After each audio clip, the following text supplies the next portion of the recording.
আচ্ছা, আজ একটা বিশেষ দিন, তাই বড় বৌদি কি সব বিশেষ রান্না বান্না করবে, আর রোজের রান্না তো আমিই করব। তাহলে লেখাপড়া ছেড়ে দিয়ে তুমি রান্নাঘরে কি করছো বলতে পারো? আরে বাবা, আমাকে রাখা তাহলে কিসের জন্য? অবশ্য বিয়ের পর নিজে হাতে রান্না করে খাইয়ে এবারে সবার মুখের স্বাদই তো তুমি বদলে দিয়েছো। এখন কি আর আমার হাতে রান্না কারো মুখে রুচবে বলো?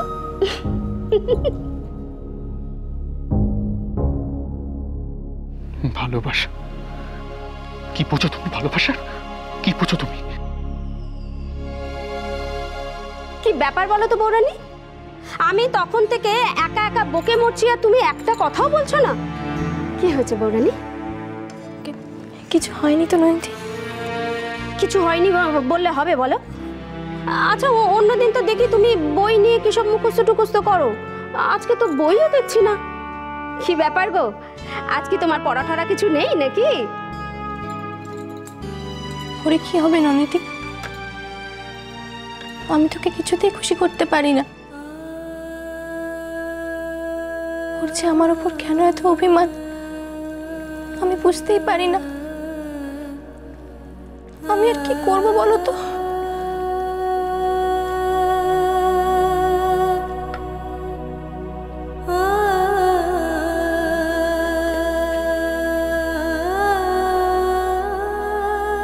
তুমি আর কি করবে বলো? ছেলেরা এইরকমই, ছেলেরা যে কি চায় তা স্বয়ং মা দুর্গাও বোধহয় বুঝতে পারেন না। ননিদি, ননিদি দেখে তোমার বর কি করে গো? তুমি তো কখনো তোমার বাড়ির কথা বলো না। তুমিও না, সেসব কথা পরে একদিন বলবো, সময় মতো একদিন বলবো। এখন ওসব কথা থাক। পরে কেন ননিদি, এখনই বলবে তুমি? তোমায় বললাম না আমি পরে বলবো। আচ্ছা বৌরানী, আমি তোমাকে বড় দিদির মতো একটা কথা বলবো, শুনবে? তুমি তোমার দিদি, তুমি যা বলবে আমি তাই করব। বলছিলাম কি, তুমি যখন সুযোগ পেয়েছো তখন মন দিয়ে লেখাপড়াটা করো, তাহলে দেখবে সব কিছু ঠিক হয়ে যাবে। হ্যাঁ গো, দেখো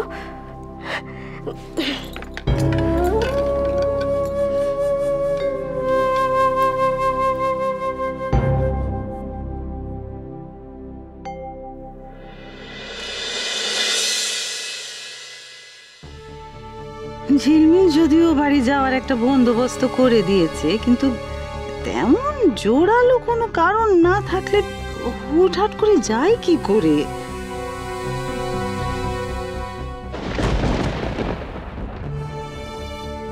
মাথা ঘামিয়ে বুদ্ধি করে নিজের হকে আমিও বাড়ি যাব। হ্যাঁ, যেভাবেই হোক এখন আমাকে চৌধুরী বাড়িতে নিজের পাকাপোক্ত একটা জায়গা করে নিতেই হবে। আবার মান খোয়ালেও চলবে না কো, ঝিলমিলের কড়া হুকুম। কি করে যাই তাই ভাবছি।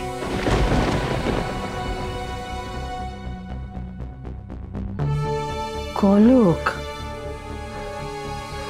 কলকে আমার একমাত্র ভরসা। ওই পারবে আমাকে ও বাড়ি নিয়ে যেতে।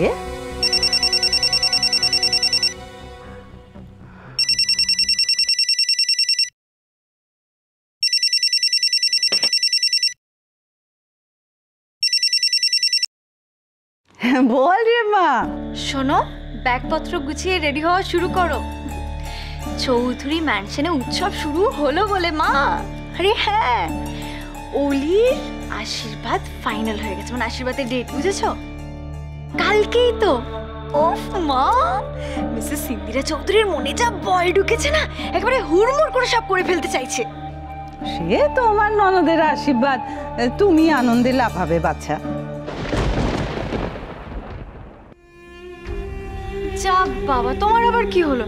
আর এখানে আশীর্বাদ হলে তোমাকে ডাকা হবে না নাকি গো? আরে সেদিনকেই তো দেখলে কিভাবে প্ল্যানফুলি এবং ট্যাক্টফুলি তোমার এবারের এন্ট্রিটা আমি পাকা করে দিলাম। সে করেছো তো কি হয়েছে বাচ্চা, তার বদলে তো অনেক কথাও শুনতে হয়েছে।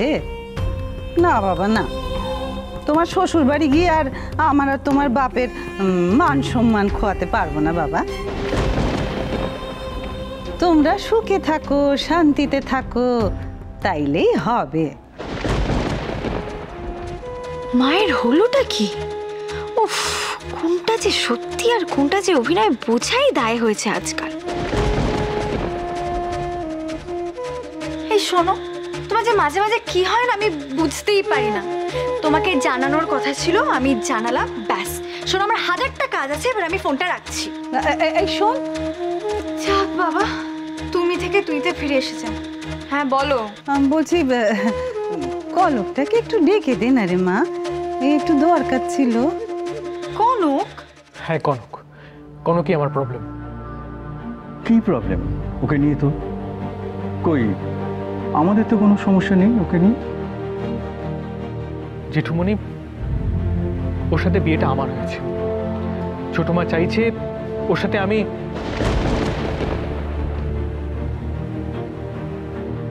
থাক, এসব কথা বলে কোনো লাভ নেই। তোমাকে আমি বোঝাতে পারবো না। বেটার আমরা এটা নিয়ে কোনো কথাই না বলি। মাথাটা ঠান্ডা কর, আমি যা বলছি মন দিয়ে শোন। তুই কনকের জন্য ডিস্টার্বড, কিন্তু তার জন্য তোকে বাড়িতে অফিসে ভীষণ অস্থির লাগছে। তুই কারোর সঙ্গে ঠিকমতো কথা বলছিস না, একটা অদ্ভুত বিহেভ করছিস। আমরা না হয় জানি যে তুই একটু মুডি, কিন্তু এই মুহূর্তে বাড়িতে ফুল পিসিমা আছেন, তিনি তো নোটিস করছেন তোকে। কি ভাবছেন বলতো? আর তাছাড়া কনক তো সাধ্যমতো চেষ্টা করছে লেখাপড়া শিখে তোর যোগ্য হয়ে ওঠার। কোথায় তুই ওকে একটু এনকারেজ করবি, ওকে সাহস দিবি। তা না করে তুই যদি এভাবে কি এসব হয়? ইজ ইস পসিবল জেঠুমনি? কেন পসিবল নয়? ও কিভাবে চেষ্টা করছে সেটা তো তুই দেখছিস নিজের চোখে। সেটা তো ছোট মার কথা।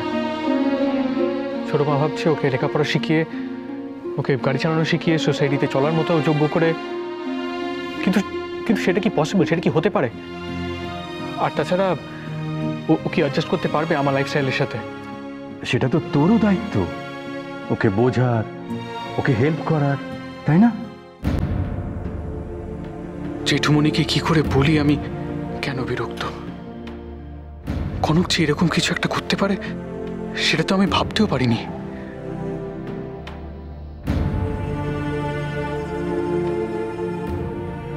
আমার কথাগুলো একটু ভালো করে ভেবে দেখ সাত্যকে। দেখো জেঠুমনি, তোমার কি মনে হয় যে এইভাবে কোনো রিলেশনশিপ তৈরি হয়? দেখো, আমার যেমন কনকের অনেক কিছু পছন্দ নয়, এটাও তো ঠিক যে ওরও হয়তো আমার অনেক কিছু পছন্দ হয় না, কিন্তু আমার মনে হয় না ওকে ওভাবে কিছু ইম্পোজ করা উচিত। হ্যাঁ, ব্যাপারটা খুব জটিল করে ফেলেছিস, বুঝতে পারছি। বাড়িতেও দেখছি তোরা দূরে দূরে মনমরা হয়ে। জেঠুমনি, এসব বলে আমি ছোট মাকে দুঃখ দিতে চাই না, তাই তোমার সাথে শেয়ার করলাম। কিন্তু এভাবে তো হবে না সাত্যকী। কতদিন ছোট মার চোখকে ফাঁকি দিয়ে থাকবি? ছোট মা তো তোদের বিহেভিয়ার দেখে অলরেডি কিছু আঁচও করে ফেলেছেন। এনিওয়ে, তুই কি ভাবছিস বল? মানে এটা কি করে সলভ হতে পারে? কিছু আছে তোর মাথায় তো বল না।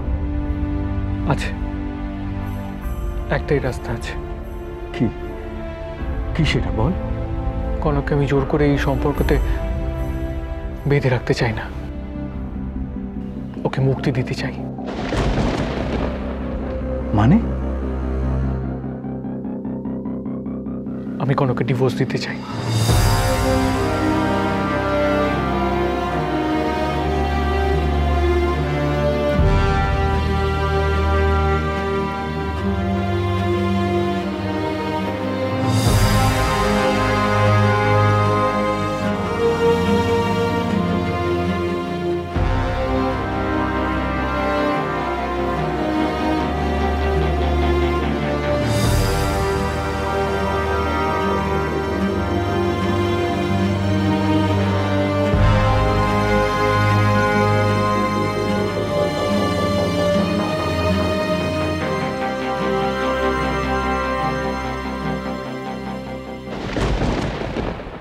কনক তো অ্যাবসেন্ট করার মেয়ে নয়, তাই জন্য ভাবলাম একটা ফোন করে খোঁজ করি। কোনো কাজ পড়তে যায়নি? জন কোথায়? সে কি আর বাড়িতে বসে থাকার ছেলে? মুভি দেখতে যাচ্ছি বলে বেরিয়েছে। এবার দেখো ওয়েদার কন্ডিশনস যা, কখন বাড়ি ফেরে কে জানে।